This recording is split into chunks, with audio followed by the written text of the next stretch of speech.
आदाब, मैं हूं इरफान शेख और आप देख रहे हैं जय हिंद जनाब। माँ बाप के दिलों में अपने बच्चों के लिए बड़े अरमान होते हैं, बड़े ख्वाब होते हैं, बड़ी उम्मीदें होती हैं। खासकर माँ तो बच्चों को कैसे पालती है ये हम सब अपने अपने घरों में देखते हैं। बच्चों की परवरिश, पढ़ाई लिखाई, हर जिम्मेदारी को बड़ी संजीदगी से निभाते हैं माँ बाप। नौकरी के लिए बेटा जब घर से जाने लगता है तो बाप तो पहले ही दरवाजे के बाहर खड़ा हो जाता है, लेकिन माँ बहुत देर तक बेटे को कलेजे से लगाए रोती रहती है और फिर उसके पीछे पीछे दरवाजे तक आ जाती है। जहां तक बेटा दिखाई देता है, माँ हसरत भरी नजरों से अपने बेटे को देखती रहती है और आंखें आंसुओं से भीगती रहती हैं। बेटा चला जाता है तो घर में सन्नाटा छा जाता है। घर खाली खाली सा लगता है, तन्हाइयां सताने लगती है, वीरानियां डसने लगती हैं, दिल उकता सा जाता है। खुशियां तभी आती है जब बेटा वापस घर आता है और उस वक्त माँ के अरमानों का हाल तो पूछिए ही नहीं। जब बेटे के सर पर शादी का सेहरा सजता है, कितनी दुआएं, कितना प्यार आता है, कोई अंदाजा नहीं लगा सकता। अपनी सारी जिम्मेदारियां निभाने के बाद माँ बाप की एक ही ख्वाहिश बची रहती है कि मरने के बाद उनके जवान बेटे के कंधों पर उनकी मैयत हो। लेकिन वो माँ बाप क्या करे जिनकी नज़रों के सामने उनका जवान बेटा शहीद हो जाए। वो बाप अपने बूढ़े कंधों पर कैसे अपने जवान बेटे का जनाजा उठाए। कितना मुश्किल होता है उन बुजुर्ग माँ बाप के लिए जो जिंदगी के आखिरी लम्हे अपने जवान बेटे की गमज़दा यादों के सहारे गुजारते हैं। आज हम आपको भारत के माँ के शहीद लाल के बुजुर्ग माँ बाप से मिलवाएंगे, जिनसे कुदरत ने इम्तिहान तो लिया लेकिन सियासत ने भी इंसाफ नहीं किया। आज बात करेंगे शहीद कांस्टेबल करनेल सिंह की। जब करनेल सिंह ग्रेनेड हमले में शहीद हुए तो उनकी शहादत पर सियासत के लिए लीडरान का तांता लग गया। देश पर मर मिटने वाले जाबाज के घर वालों से बड़े वादे हुए, मगर वादों पर अमल के इंतजार में शहीद के माँ बाप की ज़ईफ आंखें थक चुकी है। लेकिन इंतजार खत्म नहीं हुआ। वादे से तो जिम्मेदार मुकर ही गए, लेकिन जख्म तो उस वक्त और गहरा हो गया जब शहीद के घर वालों से छल किया गया। देखिए ये रिपोर्ट। तारीख 16 जुलाई 1993। जगह शोपिया का बस स्टैंड। वक्त 12:05।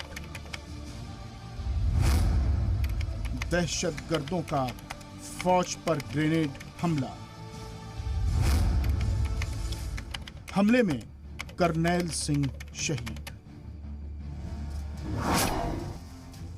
शहीद करनेल सिंह 1992 में बीएसएफ की 182 बटालियन में भर्ती हुए थे। रोजाना की तरह उस दिन भी वो ड्यूटी पर तैनात थे, लेकिन कुदरत को कुछ और मंजूर था। आज हम करनेल सिंह की शहादत नहीं बयान करेंगे। आज हम उनकी बहादुरी की दास्तान भी नहीं सुनाएंगे। आज हम उनकी वीरता के गीत भी नहीं गुनगुनाएंगे। आज तो हम आपसे सवाल पूछेंगे। आज तो हम जानना चाहेंगे कि क्या किसी शहीद के बुजुर्ग माँ बाप के साथ यही सुलूक होना चाहिए।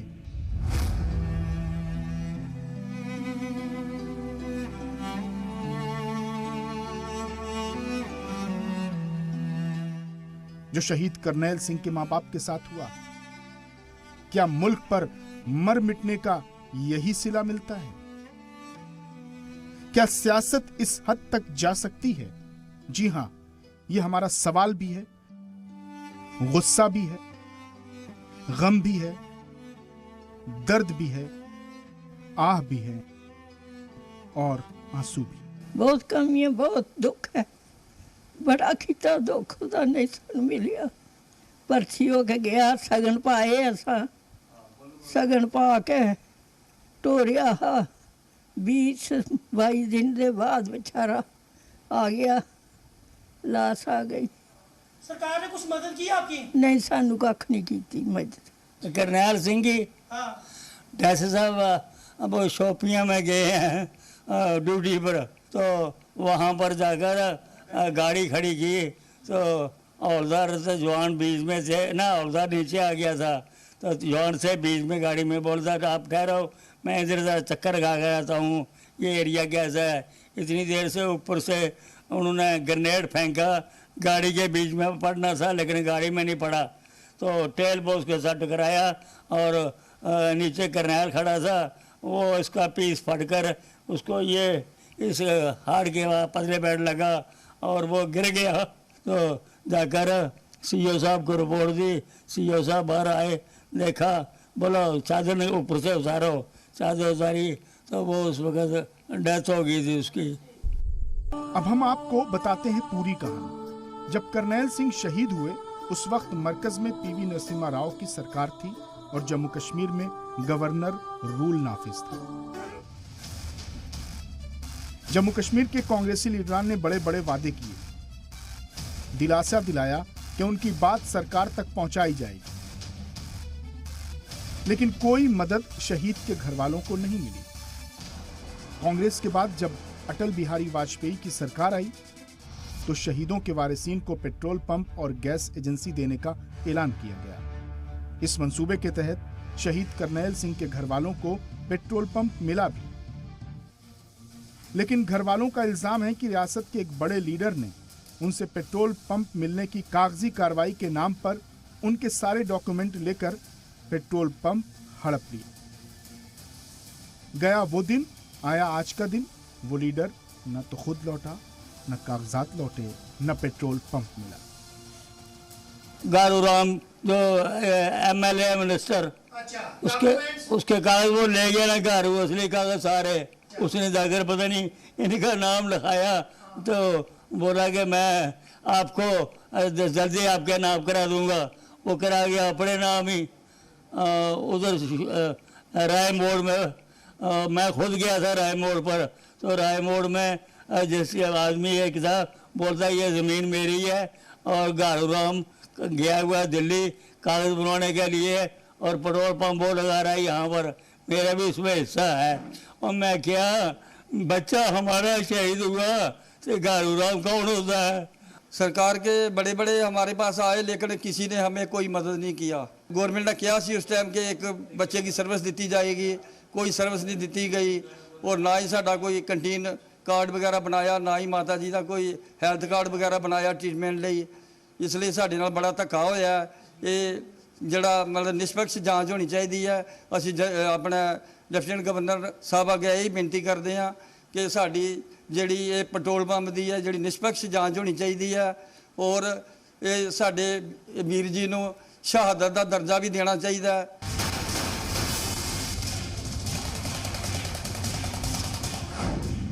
सरकारी नुमाइंदों ने शहीद करनैल सिंह के भाई को सरकारी नौकरी देने का वादा भी किया था, लेकिन नौकरी देना तो दूर, उनका हाल जानने के लिए भी कोई दोबारा नहीं आया। घर वालों को इतना लंबा इंतजार करने के बाद भी हुकूमत पर यकीन है, ये भरोसा है कि कोई तो ऐसा दिन आएगा जब कोई उनकी सुध लेने आएगा। घर वालों ने मौजूदा वक्त में जम्मू कश्मीर के एलजी मनोज सिन्हा से मदद की अपील की।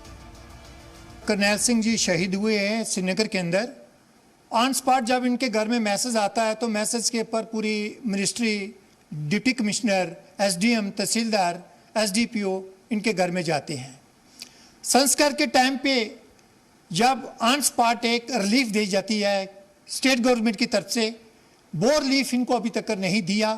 और मैं रिक्वेस्ट करता हूँ मीडिया से और जम्मू कश्मीर की जो आईजी हमारे जम्मू बीएसएफ से, भाई जो इनको पेट्रोल पंप लाट किया गया था उस टाइम पे, उसकी स्पष्ट जांच कराई जाए।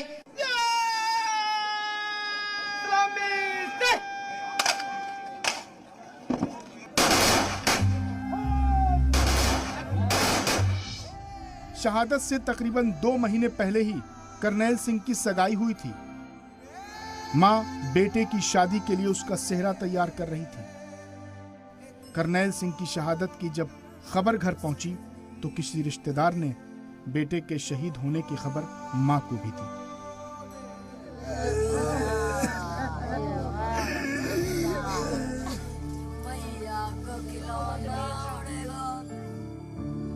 ये खबरे गम नहीं, मां के अरमानों की शहादत थी। शहादत के बाद करनैल सिंह के गांव में मातम बपा हो गया। गांव वालों को आज भी शहीद करनैल सिंह की शहादत पर नाज है। लौट कर नहीं आता कब्र से कोई, लेकिन प्यार करने वालों को इंतजार रहता है। जी मीडिया के लिए जम्मू से जितेंद्र नूरा की रिपोर्ट।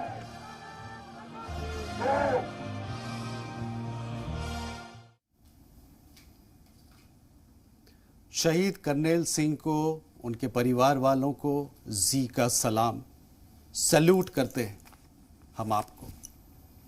मैं पूछना चाहता हूं अपने लीडर से, अपने फेलो सिटीजन से कि 75 साल 75 इयर्स ऑफ इंडिपेंडेंस हम लोग सेलिब्रेट कर रहे हैं, और इस तरह की कहानियां हमें दिखाते हुए भी शर्म आ रहा है। मैं चाह के भी अपने आप को रोक नहीं पाया। मेरी ये मजबूरी थी। मैं अपने न्यूज़ टीम के साथ बात किया, बैठा, रिसर्च किया, लेकिन सभी की तरफ से ये हुआ कि सर इस स्टोरी को बिल्कुल आप दिखाइए, ये देश हित में है, और जो जायज़ डिमांड है, जिन्होंने शहादत दी है, उनके परिवार वालों को, उनके पेरेंट्स को ज़रूर मदद मिलनी चाहिए, चाहे उसके लिए आपको कुछ भी करना पड़े। तो आज मैं आपके सामने हूँ, और हमारे साथ जुड़े हुए हैं former deputy CM of Jammu and Kashmir Shri Kavinder Gupta ji. मैं बहुत शुक्रगुजार हूँ कि आप हमारे साथ जुड़े हुए हैं। मैं एसपी वैद साहब, former DGP Jammu and Kashmir, Vaid साहब, we are very very thankful to you कि आप हमारे इस कॉज को आगे तक लेके जा रहे हैं। आप present governor of Jammu and Kashmir, उनके साथ भी बातचीत कर रहे हैं, प्रेजेंट डीजीपी के साथ भी बातचीत कर रहे हैं। We are really grateful to you. हमारे साथ जुड़े हुए हैं राही रियाज अहमद साहब, जो कि एक सोशल एक्टिविस्ट हैं, और साथ में शहीद करनैल सिंह साहब के परिवार वाले हमारे साथ जुड़े हुए हैं। उसके लिए भी we are very very grateful. Thank you so much. सबसे पहले मैं वैद साहब से पूछना चाहूँगा, वैद साहब, आपने ये स्टोरी देखा, एक प्रॉमिस किया गया था कि उनको पेट्रोल पंप दिया जाएगा, लेकिन उनके डॉक्यूमेंट्स का इस्तेमाल करके किसी और को मिला। How can we cheat our soldiers? I mean, क्या कहेंगे आप, और कैसे इसको ठीक करेंगे? सबसे पहले जी सलाम का मैं शुक्रिया करना चाहता हूं कि इतना नोबल काज आपने उठाया है, और करनैल सिंह जी की जो शहादत है, पहले तो मैं उनको नमन करता हूं, और उनके परिवार की तरफ मेरी बड़ी मेरी भावनाएं जुड़ी हैं, और मैं समझता हूं कि इससे ज्यादा बड़ी क्या ट्रेजेडी इस मुल्क में होगी कि अगर शहीदों के साथ कोई ऐसा करे। और मुझे इल्फाज नहीं है इनके परिवार से बात करने का कि जिसने अपना जवान बच्चा इस मुल्क के लिए खोया, उनके साथ कोई यही दिखलाता है कि घोर कलयुग है। आप कैसे किसी की शहादत पर बेईमानी करके आप पेट्रोल पंप अपने नाम पे कर सकते? मैं समझता हूँ, जो भी है, मैं उसका नाम नहीं लेना चाहता, लेकिन अगर जिसने भी ये किया है, अगर भगवान खुदा ऊपर सुन रहा है, उसको कीड़े पड़े। और मैं दिल से बोल रहा हूँ, उस जवान की शहादत जो उस वक्त की गवर्नमेंट ने अलॉट किया उसके परिवार को, ताकि वो उनको सपोर्ट मिले, वो अपने पांव पे खड़े हो पाए, जिन्होंने जवान बच्चा खोया है, और उस पेट्रोल पंप को कोई अपने नाम पर कर दे, इससे गिरावट नहीं हो सकती इंसानियत में। और दूसरा, मैं आपके माध्यम से ये भी अपील करना चाहता हूँ union home minister Amit Shah ji से और हमारे एलजी साहब जो मनोज सिन्हा साहब जो जम्मू कश्मीर में इस वक्त हैं कि इस मामले में एक तहकीकात होनी चाहिए, और अगर किसी भी पॉलिटिकल पर्सनैलिटी ने वो अपने नाम पर पेट्रोल पंप किया, उसको कैंसिल करके इनके परिवार के नाम पर करना चाहिए। और इनका हक बनता है कि इनके परिवार में एक आदमी को एक गवर्नमेंट जॉब मिले। ये हमारी जम्मू कश्मीर गवर्नमेंट की एक डिक्लेयर्ड पॉलिसी है। तो ऐसा क्यों है कि इनके परिवार के किसी आदमी को जॉब नहीं मिला? ये मिलना चाहिए। और चूंकि बीएसएफ सेंट्रल गवर्नमेंट के अंडर आती है और यूनियन होम मिनिस्ट्री के अंडर आती है, तो मैं अपील करूंगा ऑनरेबल यूनियन होम मिनिस्टर साहब से, आपसे मेरी ये रिक्वेस्ट है कि उनको भी ये एक सीडी भेजी जाए इस एपिसोड की, और मनोज सिन्हा साहब को भी भेजी जाए और डीजी बीएसएफ को भी भेजी। शुक्रिया वैद साहब। मेरे साथ कविंद्र गुप्ता जी भी जुड़े हुए। कविंद्र जी, कैन यू हियर मी? क्या मेरी आवाज आप तक पहुंच रही है? बिल्कुल आ रही। हाँ, thank you so much for joining us, बहुत बहुत शुक्रिया।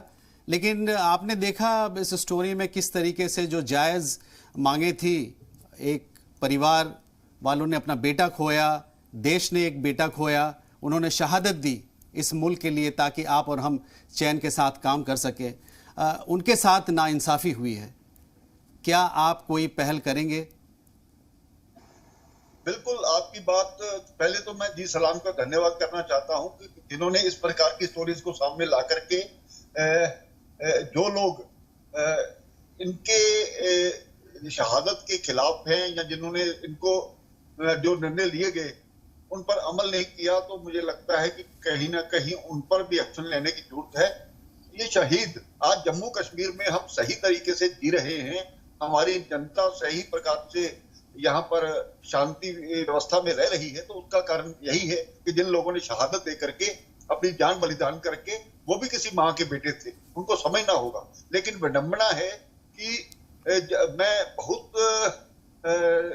देर से इस प्रकार के एपिसोड देखता हूं, प्रशासन के लोग भी उसको बड़े आश्वासन दे करके चले जाते हैं, लेकिन जब अमल करने की बारी आती है तो कहीं ना कहीं उसमें निष्क्रियता हो जाती है। इसको सलाम, इसको उनकी शहादत को तो हम सलाम करते हैं, लेकिन बाद में धीरे धीरे धीरे उनको बुलाया जाता है। इस प्रकार का डिपार्टमेंट, कोई इस प्रकार का व्यवस्था बननी चाहिए कि जो शहीदों ने हमारे सीमाओं की रक्षा करते हुए हमारे मिलिटेंसी के खिलाफ जिन्होंने काम किया है, जो लगातार इस प्रकार से शहादतें होती रहती हैं, तो उसके लिए कोई पर्टिकुलर ऐसा डिपार्टमेंट देखे कि जो भी उनसे ये उनकी शहादत के बाद जो फैसले लिए जाते हैं कम से कम उसको पूरा करे। क्या उन्होंने शहादत इसलिए दी थी कि उनका परिवार आज भूखा मरे? तो ये बड़ी शर्म की बात है सभी लोगों के लिए। मुझे लगता है कि इसका संज्ञान जल्द लेना पड़ेगा, और आपके माध्यम से ये जो आप कार्यक्रम कर रहे हैं, निश्चय ही उनका संदेशा पहुंचेगा। तो जिन लोगों ने ये एक्शन जो लेना चाहिए था नहीं लिया, उनके पर भी अभी तक क्या। कविंद्र गुप्ता जी, क्या आपको आवाज मिल रही मेरी?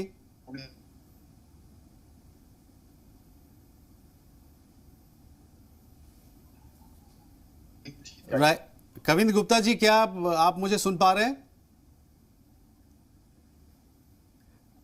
राही रियाज साहब, क्या आपको मेरी आवाज सुनाई दे रही है? जी जी जी बिल्कुल। रियाज साहब, आपने इस स्टोरी को देखा, आप एक एनजीओ चलाते हैं, आप एक सोशल एक्टिविस्ट हैं। बहुत सारे ऐसे मुल्कों में देखा गया है कि जहाँ पे छोटे बच्चे they collect money in schools, in colleges, और पेरेंट्स जब उनसे ये पूछते हैं कि बेटा ये क्या कर रहे हो, तो कहते हैं कि dad we are collecting money for our soldiers, for our forces.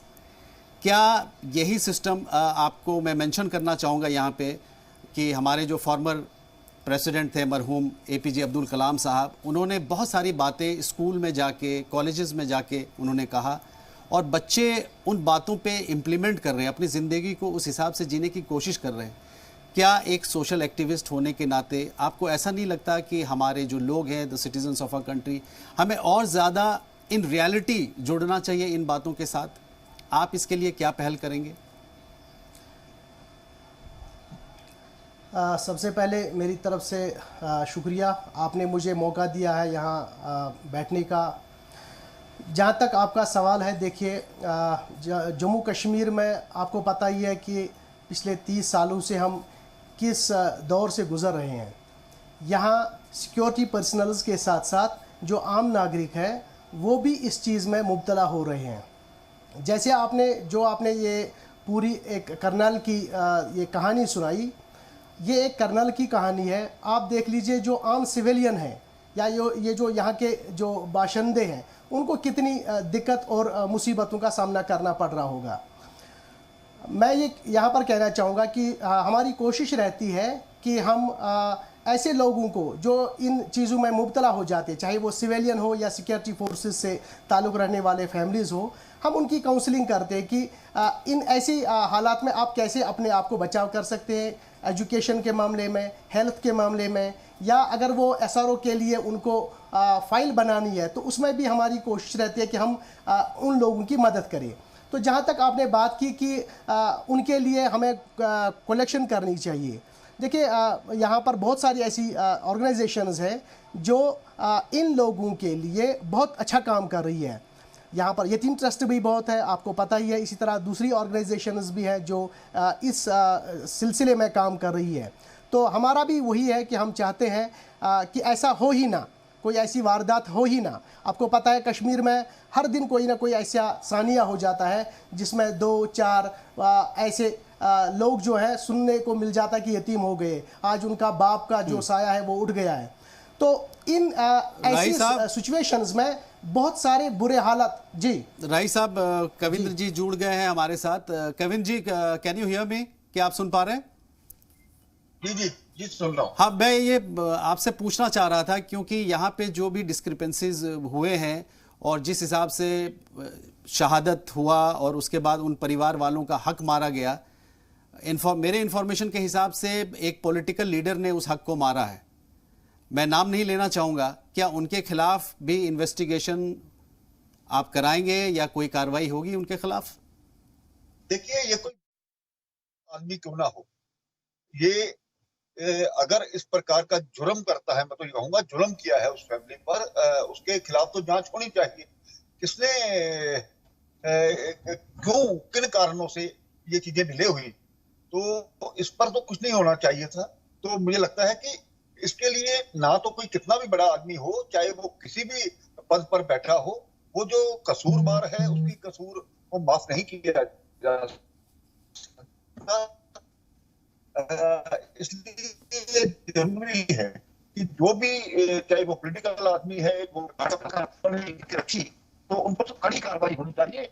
वो भी उतने ही कसूरवार हैं जितने कि ये जो उनकी शहादत करने वाले हैं या उन पर कुछ इस प्रकार का हमला करने वाले हैं।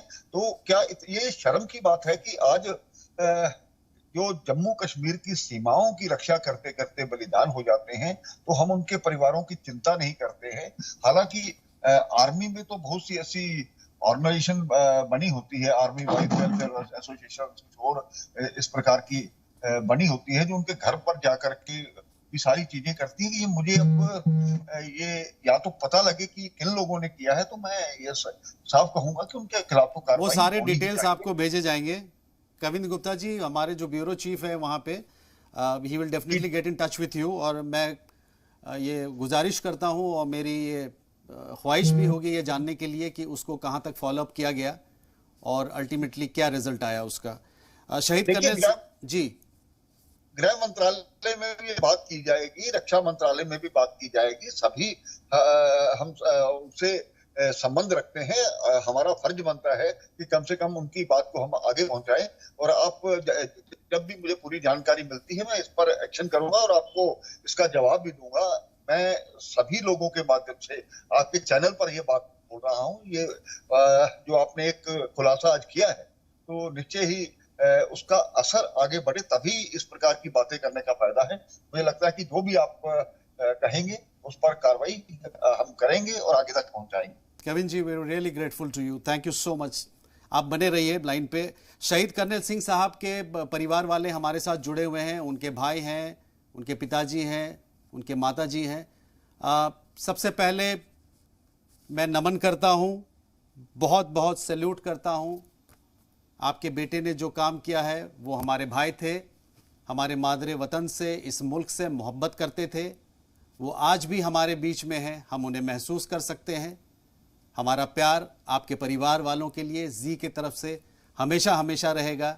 ये सिर्फ मैं बार बार एश्योर करना चाहता हूं कि सिर्फ टीआरपी के लिए ये काम नहीं किया जा रहा है, सिर्फ चैनल चलाने के लिए काम नहीं किया जा रहा है। हमें ऐसा महसूस होता है कि ये हमारी जिम्मेदारी है, इस मुल्क के हर नागरिक की ये जिम्मेदारी है कि जो हमारे लोग हैं, जो फोर्सेस में जुड़े हुए हैं, जिन्होंने ये वर्दी पहना है अपने मादरे वतन की हिफाजत के लिए, उन सब का देखभाल करना, उनके साथ जुड़ा रहना, उनके साथ इमोशनल बॉन्डिंग रखना हम लोगों की जिम्मेदारी है, एक मॉरल रिस्पॉन्सिबिलिटी है।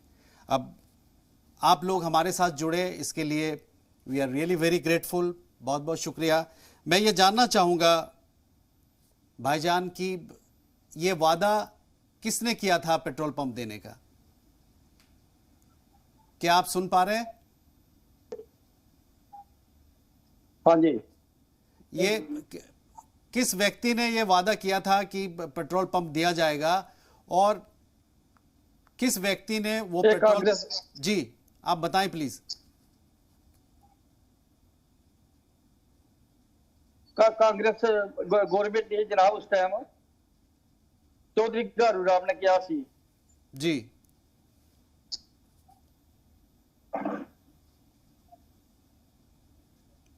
जी, क्या आपने किसी को चिट्ठी लिखा? क्या आपने किसी से मुलाकात की?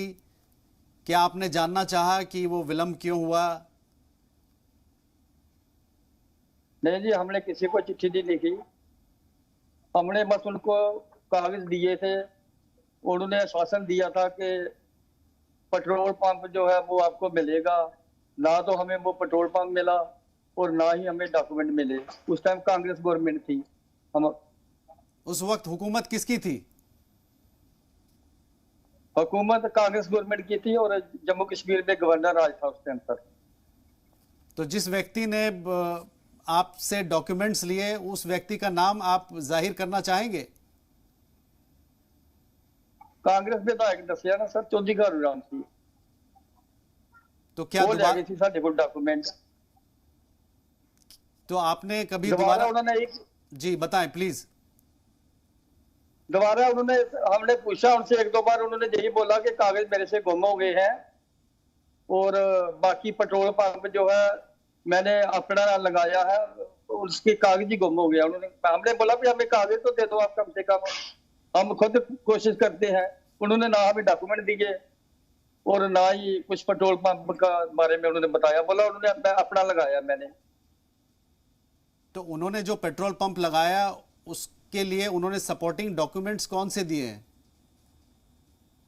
कौन से दस्तावेज उन्होंने जमा किया है अपने पेट्रोल पंप के लिए? वही सर ਜਿਹੜੇ ਸਾਨੂੰ ਦਿੱਲੀ ਤੋਂ ਕਾਗਜ਼ ਮਿਲੇ ਸੀ, ਜਿਹੜੇ ਦਿੱਲੀ ਤੋਂ ਮਿਨਿਸਟਰੀ ਨੇ ਸਾਨੂੰ ਦਿੱਤੇ ਹੈ, ਉਹੀ ਅਸੀਂ ਉਹਨਾਂ ਨੂੰ ਦੇਤੇ ਓਰੀਜਨਲ। ਹੋਰ ਸਾਡੇ ਕੋਲ ਕੋਈ ਡੁਪਲੀਕੇਟ ਪੇਪਰ ਵੀ ਨਹੀਂ ਸੀ ਜਿਹੜੀ ਸਾਡੀ ਸਪੋਰਟ ਕਰਦੇ। ਅਸੀਂ ਜਿਹੜੇ ਵੀ ਆਏ ਕਾਗਜ਼ ਉਹਨਾਂ ਨੂੰ ਦੇਤੇ ਤਾਂ ਸਾਡੀ ਕੋਈ ਸਪੋਰਟ ਨਹੀਂ ਹੋਈ। ਬਾਅਦ ਉਹ ਕਹਿੰਦੇ ਗੁੰਮ ਹੋ ਗਏ ਨੇ, ਉਹਨਾਂ ਦਾ ਇਹੀ ਰਿਪਲਾਈ ਆ, ਕਾਗਜ਼ ਮੇਰੇ ਕੋਲ ਗੁੰਮ ਹੋ ਗਏ ਨੇ ਜੀ। बहुत अफसोस की बात है, इट्स रियली वेरी सैड। वैद साहब, आपने सुना उनके परिवार वालों? एसपी वैद साहब। जी हेलो। हाँ, हाउ अनफॉर्चुनेट, आई मीन बिल्कुल इट्स सो सैड। ये इनकी मैं समझूंगा कि इनकी जो शराफत है, जो इनोसेंस है, उसका फायदा उठाया। और मैं जानता हूं चौधरी गारू राम, ये नाम ले रहे हैं उनका, वो एमएलए थे और बाद में मिनिस्टर भी बने। और मैं समझता हूं अगर ये जो कह रहे हैं ये सही है तो ये क्रिमिनल केस बनता है, ये फ्रॉड का केस है। और इसमें क्रिमिनल केस रजिस्टर होता है, फ्रॉड का केस रजिस्टर होता है अगर ये इनके बच्चे का शहादत के कागज यूज करके उसने अपने नाम पर पेट्रोल पंप लिया है। तो अगर इसकी डिटेल मुझे भी भेजी जाए मैं लेफ्टिनेंट गवर्नर साहब को लिखूंगा कि इसके खिलाफ क्रिमिनल केस होना चाहिए और इसकी इन्वेस्टिगेशन होनी चाहिए। और ये मैसेज यूनियन, चूंकि बीएसएफ से ये वो ताल्लुक रखते थे, ये यूनियन होम मिनिस्ट्री में भी जाना चाहिए ताकि वो भी इसको परस्यू कर सके। डीजी बीएसएफ को भी जाना चाहिए ताकि ये उनका एक शहीद था तो वो भी इसको परस्यू करे। इसमें सीबीआई की इंक्वायरी होनी चाहिए। एसपी वैद साहब कह रहे थे कि ये फॉर्मर डीजीपी हैं जम्मू एंड कश्मीर के। इन्होंने ये कहा कि जिसने भी ये गड़बड़ घोटाला किया है उनके खिलाफ एफआईआर दर्ज होना चाहिए और इन्वेस्टिगेशन होना चाहिए सीबीआई के द्वारा। मैं कविंद्र जी से पूछना चाहूंगा, Kavinder Gupta ji, it's a fit case for investigation. Kavinder Gupta ji, अच्छा थोड़ी देर में जुड़ेंगे। एसपी वैद साहब, आपको ये लगता है कि ये जो केस है इसको कहां पे आप कह रहे हैं कि एक एफआईआर लॉन्च होना चाहिए उनके खिलाफ? कहां से पहल होगी, कहां से शुरुआत होगी, कब होगी? देखिए, ये एक क्रिमिनल केस बनता है फ्रॉड करना किसी के साथ। ये फ्रॉड का केस है ना। कागज किसी शहीद के थे और पेट्रोल पंप जो गवर्नमेंट की पॉलिसी थी, उस वक्त की गवर्नमेंट जो वाजपेयी जी की गवर्नमेंट थी, उसने अनाउंस किया कि शहीदों को हम पेट्रोल पंप देंगे या गैस एजेंसी देंगे। अगर वो दी गई तो मिलनी चाहिए थी शहीद को, लेकिन किसी उस वक्त के इन्फ्लुएंशियल मिनिस्टर ने अपने नाम पे कराई। तो ये सिंपली इसका मतलब है कागज इस्तेमाल किसी शहीद के किए और नाम अपने की, ये फ्रॉड है। तो ये फ्रॉड का केस क्रिमिनल केस बनता है। इसमें एफआईआर पुलिस स्टेशन में लोकल जिस इलाके में हुई वहां भी हो सकती है और डायरेक्टली सीबीआई इसको खुद भी रजिस्टर कर सकती है। अगर ये matter honourable union home minister के नोटिस में लाया जाए, वो इसकी इमीडिएटली ऑर्डर कर सकते हैं इंक्वायरी, और उस इंक्वायरी में, प्रिलिमिनरी इंक्वायरी में कंक्लूड होते ही इसमें एफआईआर लगेगी और इसमें क्रिमिनल केस रजिस्टर होगा और उस जो भी फ्रॉड करने वाला उसको इस पे अरेस्ट किया जा सकता है और उसके खिलाफ कोर्ट में चालान किया जा सकता है और कन्विक्ट किया जा सकता है। वैद साहब, लेकिन एक बात यह है कि बिना कनाइवेंस के, बिना मिली भगत के, मिनिस्ट्री ऑफ पेट्रोलियम उनके ऑफिशियल्स के मिली भगत के बगैर तो ये पॉसिबल नहीं था। तो क्या उनके खिलाफ भी कार्रवाई होनी चाहिए? बिल्कुल होनी चाहिए। उनकी अगर मिली भगत नहीं है फिर ये हुआ कैसे कि शहादत देने वाला कोई और है और पेट्रोल पंप किसी और के नाम पर। तो अगर ऐसा किसी ने जानबूझ के किया है तो उसको इसमें क्रिमिनल कंस्पिरेसी में वो आएगा। अगर उसको जानबूझ के नहीं किया है तो फिर वो इन्वेस्टिगेशन का मामला है, वो पता चलेगा कि किस तरह से पैसे लेके हुआ, जानबूझ के हुआ, किस तरह से हुआ, ये तो तफ्तीश का मामला। सोशल एक्टिविस्ट साहब राही रियाज साहब, आप इन बातों को सुन रहे हैं। राही रियाज साहब, क्या मेरी आवाज़ आपको सुनाई दे रही है? राही रियाज साहब, आपने देखा कि किस तरीके से जो गड़बड़ घोटाला हुआ है वहाँ पे J&K में। आप एक सोशल एक्टिविस्ट हैं, क्या आप भी कुछ पहल कर सकते हैं? क्या आप इसमें इन परिवार वालों को, ख़ास तौर पे कर्नैल सिंह साहब के घर वालों से बातचीत करेंगे? आपका क्या रोल रहेगा? देखिए, जी ज़रूरी है। वैसे तो एक सामाजिक कारकुन के हमारा हक बनता है कि हम ऐसी फैमिलीज़ के साथ बात करें, और साथ में और भी ऐसी बहुत सारी फैमिलीज़ हैं जो यहाँ कश्मीर की मैं बात करूँ, जो ऐसी फैमिलीज़ हैं, हमने देखा है कि ऐसी फैमिलीज़ को बहुत सारी परेशानियाँ होती है। उनमें डोमेस्टिक परेशानियाँ भी होती है, ऐसा भी हमने देखा है कि कई फैमिलीज़ ऐसी हैं जहाँ माँ के अलावा कोई और था नहीं।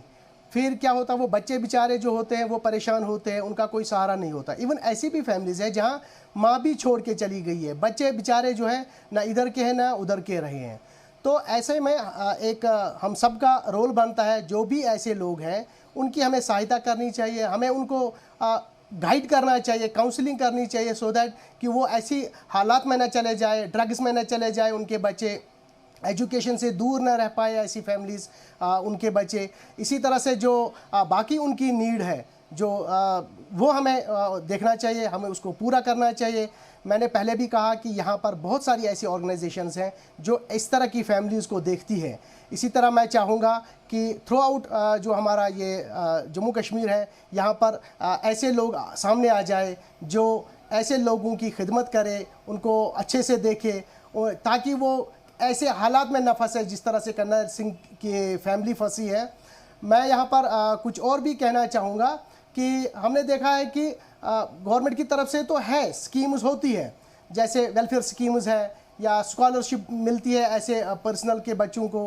हम चाहेंगे कि साथ में उनको एजुकेशन भी मिले, क्योंकि बहुत सारी ऐसी फैमिलीज़ हैं जिनको पता भी नहीं होता। हमारी कोशिश होती है, सारी फैमिली हम तक नहीं पहुंच पाती है, लेकिन हमारी कोशिश ये होगी कि गवर्नमेंट को चाहिए कि ऐसी फैमिलीज़ को अवेयर करे साथ साथ हर वक्त, सो दैट कि वो उसका लाभ और फ़ायदा उठा सके।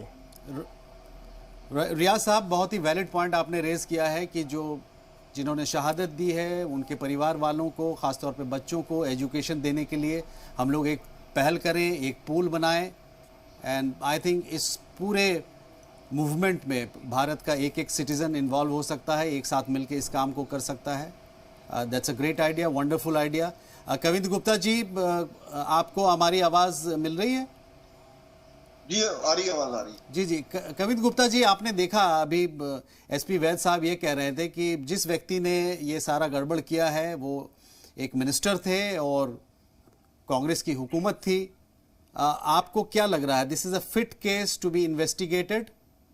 और क्या आपको ऐसा लगता है कि मिनिस्ट्री ऑफ होम अफेयर्स में आप इस चीज़ को उठाएंगे या वहाँ पे लेटर लिखेंगे या खुद अमित शाह साहब से बात करेंगे? बिल्कुल, ये एक बहुत बड़ा क्राइम हुआ है। मुझे लगता है कि इस प्रकार की शहादत को कोई सहायता ना करके, उनके इलाके के लोग थे, इस प्रकार से उस शहादत का नाजायज फायदा उठाना, कागजों को चेंज करना, ये कौन लोग कर सकते हैं जिन्होंने अपनी जमीर बेच दी। तो कृपया ही जांच, ये मैं आपको ये बताता हूँ कि जांच के बाद जो भी चीजें बाहर आती हैं, तो एक तो ये सारी चीजें गृह मंत्रालय तक पहुंचाई जाएगी और हमारे राज्यपाल प्रशासन में भी राज्यपाल जी तक बात की जाएगी। मैं भी कोशिश करूंगा कि आपके माध्यम से अगर इनके एड्रेस मिले, मैं खुद वहां पर जाकर के सारी चीज का पता लगाऊंगा और आपके जो कॉरेस्पॉन्डेंट है जहां, उनसे भी बात करूंगा, उनको साथ में लेकर के जाऊंगा। तो वो भी जल्द से जल्द ये कोशिश भी होगी और इसको हम अंजाम तक पहुंचाएंगे। ऐसी उम्मीद आपको भी करनी चाहिए और मैं भी इसके लिए पूरी कोशिश करूंगा। कविंद गुप्ता जी, आर्टिकल 370 को स्क्रैप किया गया है और जाहिर सी बात है डिलिमिटेशन हुआ है, चुनाव भी होना है वहाँ पे। तो मेरा ये मानना है कि क्या आप कोई टाइम फ्रेम देंगे कि कब तक ये होगा, क्योंकि चुनाव भी होना है, बहुत सारे ऐसे लोग हैं जो बिल्कुल चुनाव के लिए अपने आप को टिकट लेंगे और वो आगे भी बढ़ेंगे, वोट भी मांगेंगे। तो आपको ऐसा नहीं लगता है कि इस काम को जल्द से जल्द किया जाना चाहिए? देखिए, मैं आपकी जानकारी के लिए हमारे माध्यम से प्रधानमंत्री जी तक या गृह मंत्रालय तक जो भी चीजें पहुंचती हैं, वो उसका संज्ञान लेते हैं और जल्द उस पर कार्रवाई भी होती है। तो इसलिए जब भी मुझे इसके बारे में जानकारी मिलती, पेपर जो मिलते हैं, पूरी ये जो इनकी कार्रवाई है या उन्होंने क्या किया, कैसे ये हुआ, उसको जल्द मैं खुद दिल्ली जाकर भी और यहाँ पर श्रीनगर भी अगर राज्यपाल जी के पास जाना पड़ा तो मैं वहां पर जाऊंगा। मैं आपको ये विश्वास दिलाता हूँ और मैं सभी एक जिम्मेवारी के साथ मैं वैद साहब से भी सलाह करूंगा। वैद साहब इसके बारे में ज्यादा जानते हैं, तो जो भी कार्रवाई हमसे बन पाएगी वो बेहतर तरीके से वहां तक ये काम करेंगे और जल्द ही इनको इंसाफ मिलेगा, ऐसा मैं आपको यकीन दिलाता हूँ।